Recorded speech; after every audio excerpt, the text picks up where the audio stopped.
하나님 말씀 창세기 3장 24절입니다. 이같이 하나님이 그 사람을 쫓아내시고 에덴 동산 동편에 그룹들과 두루 도는 화영금을 두어 생명나무의 길을 지키게 하시니라. 오늘 본문 말씀은 꼭 만화 영화에 나오는 한 장면 같죠. 에덴 동산에서 쫓아내시고 에덴 동산 동편이죠. 이 동편이라는 것은 나중에 에스겔 성전의 동편 쪽에서 샘물이 흘러나오거든요. 물이 흘러나오고 그런 것과 관련이 되어 있는데, 그 동편이 생명나무로 향하는 길이 있는 거예요. 쉽게 말하면 이 에덴 동산에 이 울타리가 있다면 동쪽에 문이 있는 겁니다. 그 문으로 사람을 쫓아낸 거예요. 여기에 보면 22절부터 보면 사람이라는 단수가 나와요. 3인칭 단수. 아담이라는 그 단수가 나오는데, 분명히 여자와 아담은 둘이잖아요. 근데 대표로 지금 말씀하고 있는 거고, 그래서 이 아담을 대표로 이렇게 모여지면 다니엘서에 보게 되면 신상을 보게 되죠. 그 신상의 모습이 누구의 모습입니까? 느부갓네살 왕의 모습이죠. 이렇게 지금 이 본문이 연결되어 있습니다.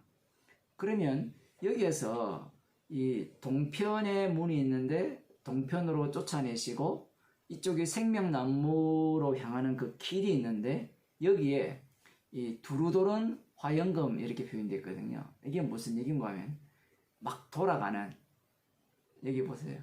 막 돌아가는 불칼이에요. 상상이 되죠. 뭐 영화라든가 만화 영화 보면 막 돌아가면 트랜스포머 같은 거 보면 뭐 그 비슷한 게 나오는데, 그런 어떤 불칼을 이렇게 두고 그룹들, 이 천사들 종류죠. 종류들 중에 이 그룹들인데, 그룹들은 보통 뭐 심판하는 쪽, 이런 쪽이 그룹들인데, 이 그룹들로 지키게 하셨다라고 지금 말씀하고 있어요. 사람들이 이 본문을 다 읽고, 그리고 출애굽한 이스라엘 백성들도 이 본문을 읽게 되잖아요. 이 본문을 읽으면 무슨 생각을 하게 되는가 하면, 동편문이 지금 막혔잖아요. 들어가고 싶다라는 생각을 해요. 사실은 인간들은 선악과를 따먹었기 때문에 죽음이 지배하고 있죠. 정령 죽으리라는 말씀 속에 이미 들어와 있기 때문에, 사로잡혀 있기 때문에, 그러니까 악마가 그들이 주인 노릇하게 하기 때문에 그들의 본성상 무엇을 꿈꾸는가 하면 생명나무를 꿈꿉니다. 이 생명나무를 꿈꿀 때 인간들이 무슨 생각을 갖는가 하면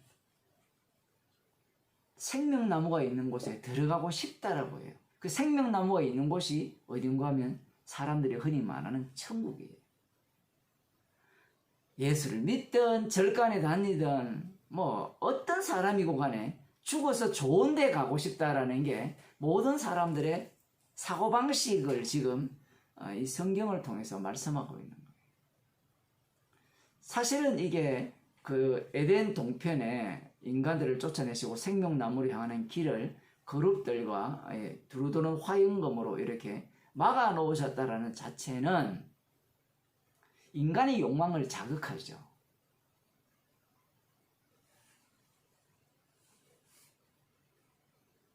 막고 있는 이 부분을 제거하고 들어가고 싶은 그러한 욕망을 꿈틀거리게 하는 겁니다. 이 말씀 자체가 욕망을 꿈틀거리게 하는 작용도 하지만 인간 본성 자체가 그런 마음을 품고 있다는 거예요. 그러면 어떻게 이 생명나무로 향하는 길로 들어갈 수 있느냐라고 질문을 하게 되면, 선악을 알게 하는 나무의 실과를 먹은 자는 자신의 행위를 통해서 그곳에 들어가려고 하죠. 그들의 대표자들이 바로 유대인들입니다. 유대인들은 하나님의 율법을 받았거든요. 그 산전수전 공정절까지 다 겪었어요. 자기들의 과거 역사, 거의 4,000년 역사를 다 겪어오면서 결론은 무엇이냐? 율법대로 살아야 된다는 거예요. 율법대로 사는 것이 영생을 얻고 이 땅에서 복을 받는다는 겁니다. 에덴 동산으로 들어가는 유일한 방법은 무엇밖에 없느냐? 율법을 지키는 방법밖에 없어요. 율법을 지킨다는 말은 어떤 의미를 담고 있는가 하면 나의 행위를 통해서 내 행위가 선한 일이 제대로 나의 행위가 선하면 의로우면 이 에덴 동산에 들어갈 수 있다라는 그 사고방식인 거예요. 이게 인간들이 갖고 있는 사고방식입니다. 그런데 말입니다. 놀랍게도 에덴 동산이 어디에 있어요? 생명나무가 어디에 있습니까? 육신을 입고 이 땅에 오셨어요.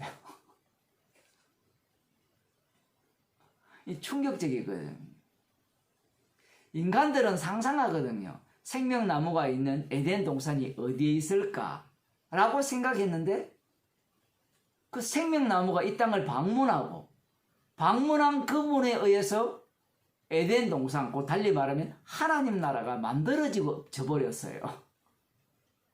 이것은 인간들이 예상할 수 없는 생명나무요, 천국입니다.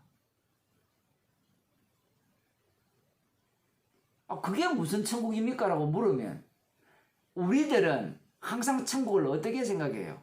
가는 곳, 뭔가 괜찮은 곳, 뭔가 아름다운 곳, 내가 편안하게 살 수 있는 곳, 그런 곳을 천국으로 꿈꾸고 있잖아요. 다 천국 들어가고 싶어 하잖아요. 천국은 들어가는 곳이 아니죠. 내가 곧 길이요 진리요 내가 생명으로 인한 문이니 이렇게 표현했을 때 그것은 인간이 갖고 있는 욕망에 대한 고발이거든요. 천국은 우리가 들어갈 수 있는 곳이 아니에요. 주님이 자기의 피로 자기 백성으로 만들어버리면 그곳 자리가 천국이 되어버려요. 생명나무가 이 땅에 왔을 때 어떤 인간도 예수님이 생명나무임을 알지 못했습니다. 예수님이 뭐라 했습니까? 내 살과 내 피를 먹고 마시지 않으면 영생이 없다 하죠. 살과 피를 어떻게 먹고 마셔요? 식인종입니까? 그 당시 예수님을 따르는 수많은 제자들이 예수님의 말씀을 곰곰이 생각했어요. 못 알아듣겠다는 겁니다. 너무 어렵다는 거예요. 그래서 떠나간 거예요. 식인종이 이해를 했다면 이런 무식한 놈, 너를 잡아먹어야 우리가 구원 얻는다고 이런 식으로 해서 비난을 할 거 아니에요. 근데 그런 의미는 아니라고 생각한 거예요. 그럼 어떤 의미입니까? 예수님이 십자가 지셔서 십자가의 영을 부어주시죠. 성령을 주신다는 얘기예요. 성령을 부어주시면 성령은 누구에 대해서 전합니까? 십자가의 피를 전하죠. 십자가신 예수 그리스도의 주되심을 증거하는 분이 성령이거든요. 그럼 성령은 항상 우리를 어떻게 합니까? 책망을 하죠. 그게 살과 피를 먹고 마시지 않으면 영생이 없다라는 말씀이거든요. 생명나무의 열매는 이렇게 자기 백성에게 주어진 거예요. 문제는 제가 처음 이 말씀을 전할 때 그런 말씀을 드렸죠. 아담이라는 표현을 쓰면서 느부갓네살 말씀을 드렸잖아요. 인간은 자기가 신이기 때문에 최종적으로 출애굽기 20장에 보면 십계명이 나올 때 너를 위하여 하늘에 있는 것이나 땅에 있는 것이나 아무 형상이든 만들지 말라 이렇게 말씀하셨거든요. 우상의 핵심은 너를 위한 거거든요. 그런데 다니엘서로 들어가 보면 그 너가 누구예요? 바로 느부갓네살 왕. 이 아담 자신이 우상이에요. 자기 자신이 신이에요. 자기 자신이 신이기 때문에 신인 이 인간은 자기 구원을 위해서는 자기가 행동에 옮겨야 된다는 겁니다. 그저 주시는 은혜를 몰라요. 그래서 예수님이 이 땅에 오셨을 때도 예수님이 나를 위해 있는 예수님으로 생각하는 거예요. 오늘날 교회 다니는 사람들이 예수님이라는 분이 나를 구원해 주는 분, 나를 위해 피 흘리신 분, 그런 식으로 이해하는 방식으로 예수님을 이해하는 겁니다. 그래서 그 예수를 이용해서 내가 천국에 들어갈 수 있다라고 생각하는 거예요. 그게 바로 우상숭배라는 겁니다. 처음부터 끝까지 나를 위한 우상이고 나를 위한 예수이기 때문에, 그 나를 위한 예수라는 그 예수이기 때문에 내가 뭔가를 행동을 해야 된다는 게 인간의 본성이라는 겁니다. 그래서 나는 기필코 어디에 들어가고 말겠다? 생명나무가 있는 에덴 동산에 들어가고야 말겠다는 게 인간의 본성이에요. 어제 제가 마태복음 12장을 말씀드렸죠. 예수님께서 눈 멀고 벙어리 된 귀신 들린 자를 고쳐주셨죠. 예수님이 내가 만일에 성령을 힘입어 귀신을 쫓아내는 것이라면 하나님 나라가 이미 너희에게 임하였느니라, 이렇게 말씀을 하셨죠. 이거 뭐 이상하잖아요. 눈먼자 고쳐줬는데, 눈먼자 벙어리 된 자가 고침을 받았으면 그 고침받은 모습이 어떤 모습이에요? 지금 말씀을 듣는 여러분이나 저 같은 사람 아니에요? 저 벙어리 아니에요. 눈 떴잖아요.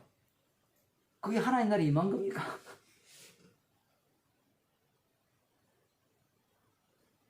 예수님의 말씀은 자신의 십자가의 피로 사망에서 생명으로 옮긴 그 자리, 달리 말하면 십자가이신 예수 그리스도의 주되심, 그 주님이 지옥 보낼 자는 지옥 보내고 죄를 용서해서 천국 보낼 자는 천국 보내는 그 일이 지금 그 자리에 일어난 거예요. 그것을 하나님 나라가 이미 너희에게 임했다라고 하는 겁니다. 여기서 특별히 성령을 힘입어라는 표현을 하죠. 성령은 언제 오요? 성령은 언제 옵니까? 예수님이 죽고 부활하시고 하나님 우편에 오르셔야 성령이 오죠. 근데 성령이 벌써 왔어요. 시제가 깨어집니다. 인간이 갖고 있는 시간관념이 다 깨어지죠. 이미 하나님 나라가 와버렸어요. 십자가 사건 자체가 하나님 나라의 완성이죠. 그걸 예수님께서 지금 말씀하고 계시는 거예요. 그러니 인간들이 자기의 행위를 통해서 열심을 갖고 천국을 들어가겠다는 이 사고방식 자체가 어떤 사고방식이냐라고 했을 때는 악마적 사고방식입니다. 왜 그런가 하면 그런 사고방식 자체가 무엇을 삭제해버리는가 하면 예수 그리스도의 십자가의 피공로를 삭제해버려요. 제가 어릴 때 많이 불렀고 많이 들었던 그 곡이 있어요. 그때는 복음성가였는데 지금 새찬송가에는 찬송가에 실렸어요. 영문 밖의 길이라고. 4절이니까 보면 이런 게 나와요. 여러분 주기철 목사님 이름 들어봤죠? 애는 못 들어봤을 거예요. 아주 유명하죠. 일제시대에 신앙을 지키다가 못 잃어도 걸어가고 그래서 순교당한 그런 목사님이 있어요. 그분이 썼다는 뭐 설이 있는데 이런 가사가 나와요. 십자가의 고개 트기 제 아무리 어려워도 주님 가신 길이 오니 내가 어찌 못 가오랴. 주님 제자 베드로는 거꾸로도 가사오니. 예수님의 제자 베드로는 거꾸로 십자가 못 박혀 죽었다 했거든요. 전설에 의하면 고생이라 못 가오며 죽음이라 못 가오리. 내 목숨을 내어 드리더라도 이 십자가의 길을 내가 반드시 가고야 말겠다는 겁니다. 대단한 이 신앙 아니에요? 우리 어릴 때 이제 이런 일이 있었어요. 촌에 있는 교회들마다 돌아다니면서 영사기를 갖고 와서 영화를 보여줬어요. 그 당시에 본 영화 중에 조영남이 나온 영화도 봤고, 예수 믿고 성공한, 지금 그림 대법원에서 무죄 판결을 받았는데, 또 본 게 뭔가 하면 이 주기철 목사님이 순교당하는, 뭐 다 은혜 받죠.